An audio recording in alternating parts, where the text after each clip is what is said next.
ইউটিউবে এমন অনেক কন্টেন্ট ক্রিয়েটার আছে যারা এমন ভিডিও রেডি করে বা এমন ভিডিও আপলোড করে, সেই ভিডিওগুলো কিন্তু ইউটিউবে কিছুদিনের মধ্যেই কিন্তু অনেক ভাইরাল হয় বা চ্যানেলটা কিন্তু অনেক গ্রো হয়ে যায়। কিন্তু ভবিষ্যতে ওই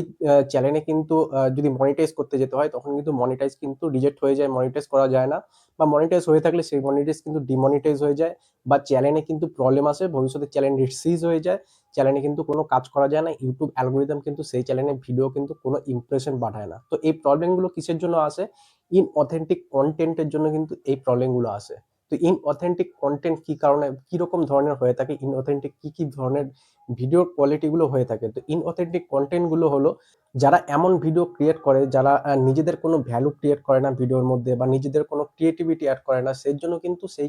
ভিডিওগুলোতে কিন্তু সব ইনঅথেন্টিক কন্টেন্ট হিসাবে কিন্তু একটা পলিসি চলে আসে। তখন ইউটিউবে কিন্তু কাজ করতে পারে না। এমন ধরনের ভিডিও বানায় যে রিয়াকশন ভিডিও, যে রিয়াকশন ভিডিও হচ্ছে যে কোনো একটা ভিডিও কারোর চলছে, অলরেডি অন্য কারোর ভিডিও চলছে, সেখানে তুমি রিমিক্স করে বা গ্রিন স্ক্রিন করে তোমার ফেসটাকে দেখে তুমি জাস্ট এখানে একটা রিয়াকশন দিচ্ছ, ভিডিও অনুযায়ী তুমি রিয়াকশন দিচ্ছ, চুপচাপ এরকম বসে আছো বা এরকম মাথা নাড়ানোর জন্য এরকম কোনো সিস্টেম যদি তুমি করে থাকো, এরকম যদি ধরনের ভিডিও বানিয়ে থাকো, সেগুলো কিন্তু ইনঅথেন্টিক কন্টেন্ট কিন্তু আসবে। আরো এরকম ভিডিও আছে যারা যে কোনো একটা কোথাও গিয়ে সে স্পটের ভিডিও রেকর্ড করলো, সেই রেকর্ডে কিন্তু কোনো তার নিজের ভয়েস দিয়ে কোনো কথা বা কিছু শুধু রেকর্ড করে জাস্ট আপলোড করে ভিডিও আপলোড করে দিল, সেখানে কিন্তু এই ইনঅথেন্টিক কন্টেন্ট গুলো আসবে, এখানে কিন্তু কোনো ভ্যালু পাবে না অডিয়েন্স। আর এরকম অনেক রকমের আছে যে মার্কেটে ভিডিও করছে বা নিজে কোনো ভিডিও করছে, কোনো ভয়েস নেই সেখানে, নিজের ভ্যালু প্রোভাইড করতে পারছে না, এই জিনিসগুলোতে কিন্তু ইনঅথেন্টিক কন্টেন্ট কিন্তু আসবে। ইনঅথেন্টিক কন্টেন্ট মেন হচ্ছে যে তোমার ভ্যালু প্রোভাইড করতে হবে, যাতে লোকে কিছু তোমার কাছ থেকে ভ্যালু পায়, ভ্যালু পাওয়ার জন্য তোমাকে দেখবে,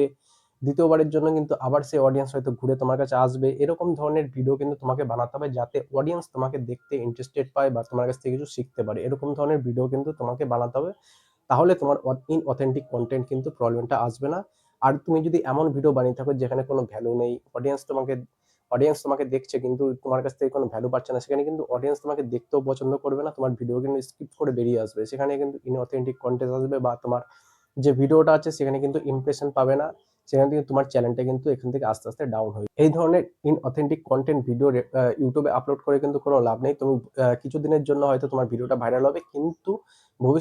ভবিষ্যতে নিয়ে তুমি এই চ্যানেলটা কিন্তু কাজ করতে পারবে না, এই ভবিষ্যতে কিন্তু এই চ্যানেলে প্রবলেম আসতে পারে। তো ইউটিউবে যদি তোমাদের কাজ করতে হয় তাহলে তোমরা এমন ভিডিও নিয়ে কাজ করো যেখানে তোমার ভ্যালু পায়, বা তুমি অডিয়েন্সকে ভ্যালু দিতে পারছো, ক্রিয়েটিভিটি আছে, সেখানেও কিন্তু তোমার ইউটিউবে কাজ করতে হবে, তাহলে তুমি ইউটিউবে লাইফ টাইমের জন্য কাজ করতে পারবে। তো এই ইনঅথেন্টিক কন্টেন্টের ব্যাপারটা যদি ক্লিয়ার হয়ে থাকে, অনেকে কিন্তু এই ধরনের ভিডিও বানিয়ে থাকে, এই ধরনের ভিডিও কিন্তু আজকে থেকে বানানো বন্ধ করো। ইউটিউবে কিন্তু এখন এই ধরনের কিন্তু অনেক চ্যানেল আছে যেগুলো কিন্তু ডিমনিটাইজ হয়ে যাচ্ছে, বা অনেক চ্যানেল আছে সেগুলো কিন্তু ডিলিটও হয়ে যাচ্ছে, কিন্তু ইউটিউবের তরফ থেকে কিন্তু ডিলিট করে দেওয়া হচ্ছে। ইউটিউব এখন কিন্তু ফ্রেশ ভাবে কিন্তু কাজ করবে, এখানে কোনো আলাদা মানে আর কি, এখানে সব ভ্যালু প্রোভাইড করার যে ভিডিওগুলো থাকবে সেগুলোই কিন্তু ইউটিউবে থাকবে। তো ইনফরমেশনটা যদি ভালো লেগে থাকে তাহলে কিন্তু অবশ্যই ভিডিওটাতে একটা লাইক করে দিও, চ্যানেলটা সাবস্ক্রাইব করবে, আর দেখা হচ্ছে নেক্সট কোনো টপিক নিয়ে।